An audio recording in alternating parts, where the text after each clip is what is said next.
Ok, c'est parti. Aujourd'hui, on parle de mes lectures de novembre.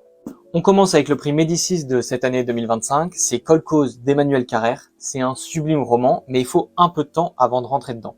Il parle de la grande histoire de la Russie et de la Géorgie à travers sa famille, où il parle de ses arrière-grands-parents, ses grands-parents et ses parents. Plus le livre avance et plus en fait on comprend que c'est un portrait de la mère de l'auteur, Hélène Carrère d'Encausse, qui est décédée en 2023. Il est parfois piquant avec elle, mais toujours avec bienveillance. Et derrière ce portrait, en creux, Carrère, il va parler de l'histoire qui m'a personnellement le plus touché, c'est celle par rapport à son père.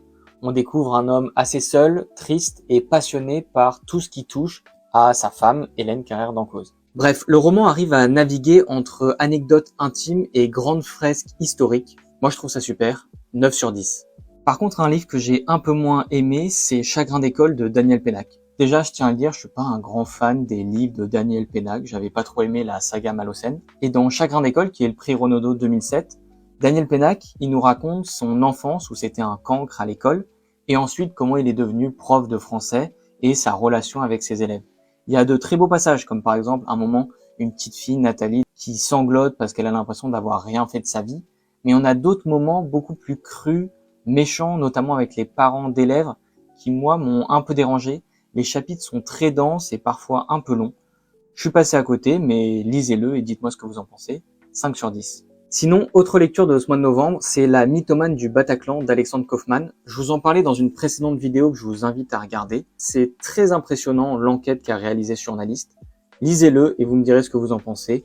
8,5 sur 10. Et enfin, ma dernière lecture de ce mois de novembre, et je suis aux 3/4, j'ai pas encore fini tout à fait le livre, mais c'est Des inconnus à qui parler de Camille Bordas. En gros, ça raconte l'histoire d'une école de stand-up à Chicago, et c'est un roman choral, c'est-à-dire qu'on va suivre plein de personnages pendant une seule journée, les élèves qui écrivent leurs sketchs et qui ensuite passent devant la classe et espèrent faire rire leurs camarades, et les professeurs qui donnent des cours aux élèves et qui aussi s'interrogent eux-mêmes sur est-ce que c'est possible d'apprendre à faire rire.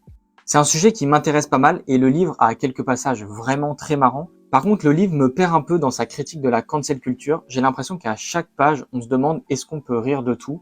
Alors quand c'est dans la bouche d'un personnage, on dépeint un peu de manière grotesque, ça me dérange pas. Mais quand c'est le narrateur qui répète inlassablement la question, c'est un peu plus embêtant et je trouve qu'il y a une position assez conservatrice. Mais bref, faites-vous votre avis, lisez-le, 7 sur 10. Voilà, c'était mes lectures de novembre et moi je vous dis à la prochaine.